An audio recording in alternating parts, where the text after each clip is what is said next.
tra poco attesissima. Ed allora cominciamo con la presentazione della Bari Merida!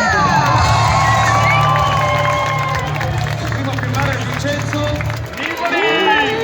Valerio Gnocchi, Damiano Caruso, un giro incredibile.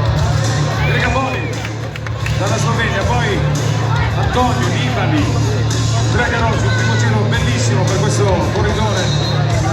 Poi abbiamo ottenuto la vittoria di giro qualche anno fa, la golacena del Domenico Pozzovivo. Eccola, l'informazione che è sicuramente la più attesa oggi a Treviso e sul percorso di gara. Io vorrei invitare sul palco due elementi della nazionale femminile di basket, vale a dire Giorgia Sottana, prego Giorgia, insieme con l'allenatore Marco Crespi, hanno una maglia della nazionale autografata e questi i nostri personaggi della nazionale di basket la consegnano a Vincenzo Nibali e al team Bahrain Merida.